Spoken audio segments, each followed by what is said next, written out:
আসসালামু আলাইকুম সপ্তম শ্রেণীর শিক্ষার্থীরা, আশা করি সবাই অনেক ভালো আছো। তো আজকের ভিডিওতে আমরা আলোচনা করব তোমাদের গণিত বিষয়ের 4.3 এই যে 26 নম্বর প্রশ্ন থেকে। তো সবাই খাতা কলম তোমরা নিয়ে রেডি হয়ে যাও। আর যারা গত পর্বগুলো দেখো নাই, আজকে হচ্ছে এই যে পর্ব 10, যারা গত পর্বগুলো দেখো নাই এই ভিডিও ডেসক্রিপশন বক্সে একটি প্লেলিস্ট লিংক দিয়ে রাখবো, তোমরা সেখান থেকে সেই পর্বগুলো সাজানো আকারে পেয়ে যাবে। তো প্রিয় শিক্ষার্থীরা, আজকে আমরা এই যে 26 নম্বর প্রশ্ন থেকে শুরু করব। তো প্রিয় শিক্ষার্থীরা, চলো আমরা এই প্রশ্নগুলো সমাধান করে আসি। তো প্রিয় শিক্ষার্থীরা, এই যে 26 নম্বর প্রশ্নটি দেখতে পাচ্ছ, তো এরকম প্যাটার্নে অর্থাৎ একই নিয়মে আমরা পর্ব 9 এবং পর্ব 8-এ এই প্রশ্নগুলো সমাধান করেছি। তো তোমরা ফার্স্ট অফ অল হচ্ছে সেই পর্ব 8 এবং 9টি ভালো করে দেখে আসো, তারপর তোমরা এই পর্ব নাম্বার 10 দেখবে, তাহলে দেখবে যে তোমরা বুঝতে পারছো। তো আবারও আমি এখানে বুঝিয়ে দিচ্ছি যে এই অঙ্কগুলো তোমরা কীভাবে সমাধান করবে। তো ফার্স্ট অফ অল হচ্ছে এই যে এখানে হচ্ছে থার্ড ব্র্যাকেট, এটা হচ্ছে সেকেন্ড ব্র্যাকেট, এটা হচ্ছে ফার্স্ট ব্র্যাকেট।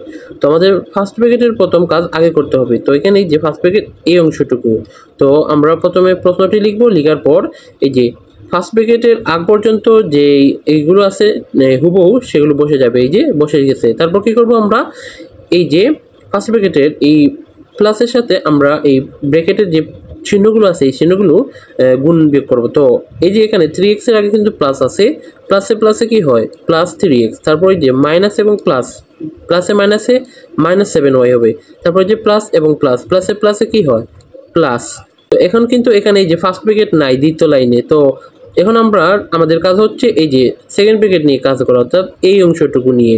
তো প্রথম এই যে সেকেন্ড ব্র্যাকেটের আগে এই যে এতটুকু আমরা দেখে দেখে এখানে বসাবো। তারপর এই যে এই 9-এর আগে কিন্তু প্লাস আছে, প্লাসে মাইনাসে মাইনাস, তারপর এই যে প্লাস এবং এই মাইনাস, প্লাসে মাইনাসে মাইনাস, মাইনাস এবং মাইনাস, মাইনাসে প্লাস এবং এই প্লাসে মাইনাসে মাইনাস, এইভাবে বসাবো। তো এখন কিন্তু এই যে এখানে সেকেন্ড ব্র্যাকেট নাই, তো এখানে হচ্ছে আমাদের এই যে থার্ড ব্র্যাকেট নিয়ে কাজ করা। তো প্রথমে হচ্ছে 4x, তারপর যে প্লাসে মাইনাসে মাইনাস, তারপর মাইনাসে প্লাসে মাইনাস, মাইনাসে প্লাসে মাইনাস, তারপর প্লাসে প্লাসে প্লাস, তারপর মাইনাসে প্লাসে মাইনাস, এই। তো এখন কিন্তু এই যে এই লাইনে কোনো আমাদের ব্র্যাকেট নাই, ফার্স্ট ব্র্যাকেট, সেকেন্ড ব্র্যাকেট বা থার্ড ব্র্যাকেট কোনোটাই নেই। তো এখন আমরা কি করব, এখন আমরা এগুলোকে সাজিয়ে লিখব। তো এখন এই যে 4x এখানে আছে, অর্থাৎ যোগ বিয়োগ করব, যে 4x এখানে প্লাসে আছে, আর এখানে যে মাইনাস 3x একটা এবং এখানে একটা, অর্থাৎ 4টা। তো প্লাস 4x মাইনাস 4x, তারপর হচ্ছে আমাদের এখানে 5y মাইনাস 5y, আর এখানে হচ্ছে প্লাস 7y। তো প্লাস 7y থেকে যদি আমরা মাইনাস 5y বাদ দিই তাহলে পাবো 2y, আর বড় হচ্ছে এই 7, তার চিহ্ন প্লাস, তাই আমরা লিখবো প্লাস 2y। তারপর হচ্ছে এই যে মাইনাস 9z, আর এখানে z নাই, তো তারপর এখানে আমি এই যে প্লাস 4x প্লাস কাটা, এখানে রয়েছে শুধু এই 2y মাইনাস 9z, এটা হচ্ছে অ্যান্সার। তো বিষয়টা আই হোপ আমি তোমাদের বোঝাতে পেরেছি। তো এইভাবে এই যে তোমরা 27 নাম্বারটাও সমাধান করবে, তারপর ওই যে 28 একই মেথ তোমরা এগুলো সমাধান করে নেবে, তারপর এই যে 29 নম্বর। তো আইওপির সাথে তোমরা এগুলো সমাধান করতে পারবে, এবং তোমরা এই যে পর্ব 8 এবং 9 সেটি যদি তোমরা দেখো তাহলে কিন্তু আরও ক্লিয়ারভাবে বুঝতে পারবে। তো শিক্ষার্থীরা, এখানে 30 নম্বর প্রশ্নে কি বলছে আমি এটা সমাধান তোমাদের করে দিচ্ছি। তো এখানে বলছে বন্ধনীর পূর্বে মাইনাস চিহ্ন দিয়ে a minus B plus C minus D এর দ্বিতীয়, তৃতীয় ও চতুর্থ পদ প্রথম বন্ধনীর ভেতর স্থাপন করো। তো এখানে বলছে যে এই যে আমরা ব্র্যাকেট দেখছো, এখানে বন্ধনীর পূর্বে এই a মাইনাস বি এবং প্লাস সি মাইনাস ডি দ্বিতীয়, তৃতীয় এবং চতুর্থ প্রথম বন্ধনীর ভিতরে স্থাপন করতে বলা হয়েছে। তো এই যে আমরা সমাধান এইভাবে লিখবো, a minus B plus C minus D রাশিটির দ্বিতীয়, তৃতীয় ও চতুর্থ পদ যথাক্রমে হচ্ছে বি, সি ও ডি। তো এখন আমরা এই যে শর্ত দিয়ে এই শর্ত অনুসারে এগুলো সাজাবো, যে এ মাইনাস এখানে বলছে যে এই যে দ্বিতীয়, তৃতীয় ও চতুর্থ পদ প্রথম বন্ধনীর ভিতরে আমাদের কি করবে স্থাপন করব। তো এই যে এটা হচ্ছে দ্বিতীয়, তৃতীয়, চতুর্থ পদ, তো এখানে জাস্ট একটা ব্র্যাকেট দিলেই হয়ে গেছে। তো এই যে প্রশ্ন অনুসারে বা প্রশ্ন মতে আমরা লিখতে পারি এ মাইনাস, তারপরে যে বসে ব্র্যাকেটের মধ্যে স্থাপন করতে দ্বিতীয়, তৃতীয়, এই যে দ্বিতীয়, তৃতীয়, চতুর্থ পদ, এই যে ব্র্যাকেটও দেওয়া হয়ে গেছে। তো আইইউপি শিক্ষার্থীরা বুঝতে পেরেছো। তারপর শিক্ষার্থীরা 31 নম্বরে কি বলছে, A minus B minus C plus D minus M plus N minus X plus Y রাশিটিতে বন্ধনীর আগে এই যে মাইনাস চিহ্ন দিয়ে দ্বিতীয়, তৃতীয় ও ও চতুর্থ পদ ও প্লাস চিহ্ন দিয়ে ষষ্ঠ ও সপ্তম পদ বন্ধনীভুক্ত করো। তো এর সমাধান ঠিক এই যে 30-এর মতোই আমরা সমাধান করব। তো এখানে বলছে যে দ্বিতীয়, তৃতীয় এবং চতুর্থ পদ এদেরকে কি করব, এদেরকে যে বন্ধনীর ভিতরে প্রথম বন্ধনীর ভিতরে কি করব, বন্ধনীভুক্ত করব। তো এই যে এর সমাধান লিখব যে এতে তো যে দ্বিতীয়, তৃতীয় ও চতুর্থ পদ যথাক্রমে বি, সি ও ডি এবং ষষ্ঠ ও সপ্তম পদ হচ্ছে এন ও এক্স।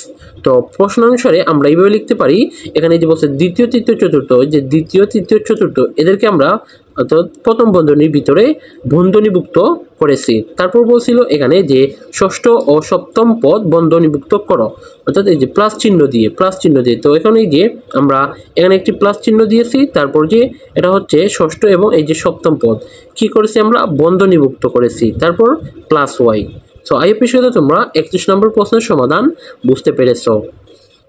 তো প্রিয় শিক্ষার্থীরা, তারপর এখানে 32 নম্বর প্রশ্নে কি বলছে, তো সবাই স্ক্রিনে লক্ষ্য করো।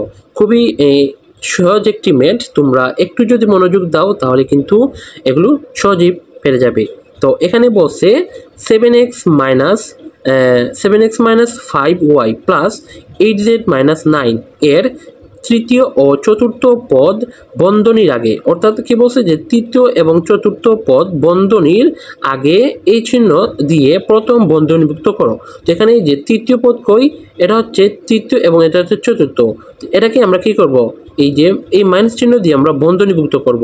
তো তারপর বলছে যে পরে দ্বিতীয় পদ ও প্রথম বন্ধনীভুক্ত রাশিকে দ্বিতীয় বন্ধনীভুক্ত করে দ্বিতীয় বন্ধনীর আগে প্লাস চিহ্ন থাকে। তো প্রিয় শিক্ষার্থী, চলো আমরা কীভাবে সমাধানটি লিখব তোমাদের বুঝিয়ে দিই। তো প্রথমে আমরা লিখব যে 7x minus 5y plus 8z minus 9 রাশিটির তৃতীয় ও চতুর্থ পদ যথাক্রমে। তো এখানে প্রথমে আমরা লিখব যে তৃতীয় পদ কোনটি, চতুর্থ পদ কোনটি। তো আমরা পদ কীভাবে নির্ণয় করি, এই যে প্লাসের আগে যেটা সেটা বা মাইনাস আগে যেটা থাকবে সেটা হচ্ছে পদ। তো এখানে তৃতীয় পদ, এটা হচ্ছে প্রথম পদ, এটা দ্বিতীয় পদ, এটা হচ্ছে তৃতীয় পদ, আর এই যে হচ্ছে চতুর্থ পদ। তো আমরা লিখব যথাক্রমে 8z প্লাস 9 এবং এটা হচ্ছে তৃতীয় এবং চতুর্থ পদ। তারপর এখানে বলছে যে এই যে এখানে দ্বিতীয় পদ প্রথম পদ রাশিকে বন্ধনীভুক্ত করো। তো আমরা দ্বিতীয় পদ লিখব, দ্বিতীয় পদ হচ্ছে এই যে 5y। তো এখানে যে প্রশ্ন বা শর্ত দিয়েছে সেই শর্ত অনুসারে আমরা লিখব যে 7x মাইনাস 5y মাইনাস, যেহেতু এখানে বলছে যে মাইনাস চিহ্ন দিয়ে আমরা তৃতীয় এবং চতুর্থ পদকে কী করব, বন্ধনীভুক্ত করব, তাই এখানে যে মাইনাস হয়েছে মাইনাস 8z প্লাস 9। তারপর এখানে আবারও বলছে যে এই যে পরে দ্বিতীয় পদ ও প্রথম বন্ধনীভুক্ত রাশিকে দ্বিতীয় বন্ধনী করো যেন বন্ধনী প্লাস চিহ্ন থাকে। তো এখন এই যে আমরা 7x তারপরে কি করছি, প্লাস চিহ্ন দিয়ে এই পদকে আলাদা করেছি। তো এটা এইভাবে লিখবো যে 7x প্লাস তারপর দ্বিতীয় বন্ধনী মাইনাস 5y মাইনাস, তারপর এই যে মাইনাস কিন্তু এটা বলছে, আর এখানে যে বলছে প্লাস চিহ্ন তাই এখানে জাস্ট প্লাস চিহ্ন হবে। তো আইএপি শিক্ষার্থীরা, আমি তোমাদের 32 নম্বর প্রশ্নের সমাধানগুলো বোঝাতে পেরেছি। তো প্রিয় শিক্ষার্থীরা, এই ছিল আজকের ভিডিও। আজকে আমরা এই যে 26 থেকে 27, 28, 29, 30, তারপর হচ্ছে 31, 32 এই পর্যন্ত সমাধান করেছি। আই হোপ আমি তোমাদের ভালো করে বোঝাতে পেরেছি।